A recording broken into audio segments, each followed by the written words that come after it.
Andy, there are a number of competing religions out there. Is there anything wrong with multi-faith events?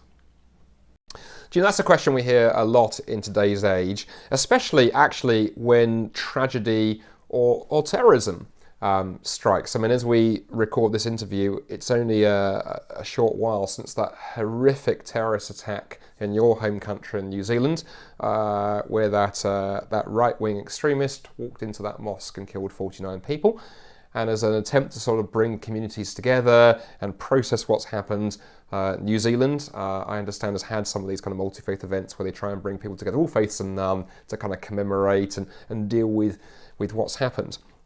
And I think the confusion around some of what's going on here is I always want to say to people, look, multi-faith is very different from interfaith.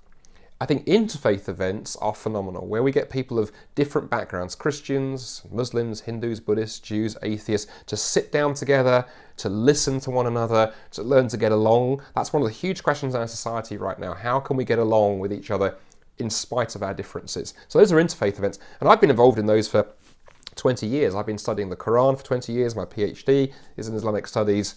Every year I do events where there are Muslim panelists and Muslim academics, and we dialogue and we debate.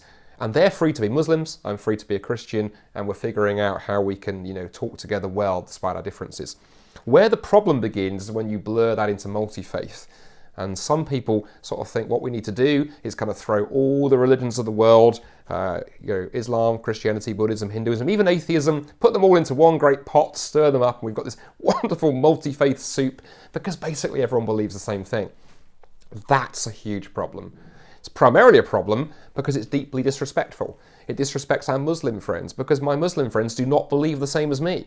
If I looked many of my Muslim friends in the eye and went, hey, you guys are exactly the same as me, they'd say, no, we believe profoundly different things. Muslims don't believe that Jesus was the Son of God. They don't believe he died on the cross. They believe that Muhammad was the last prophet. I don't. They believe the Quran was the final scripture. I believe that was the Bible. There were profound differences. And trying to just eradicate those differences actually is disrespectful to Islam. It's disrespectful to Buddhism to try and say that the Buddha was the same as everybody else. And it's certainly disrespectful to atheism to say, oh, the beliefs of atheists are exactly the same as the beliefs of Hindus and Buddhists and so forth.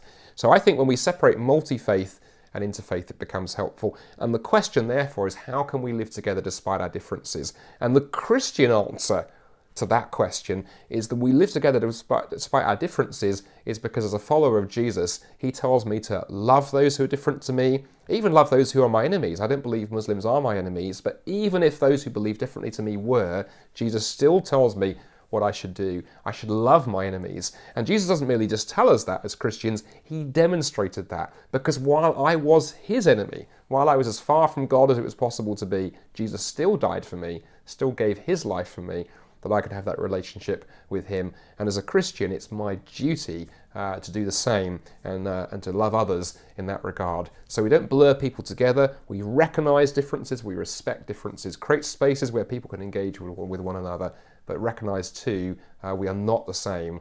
And the big question is how we can live together despite those differences.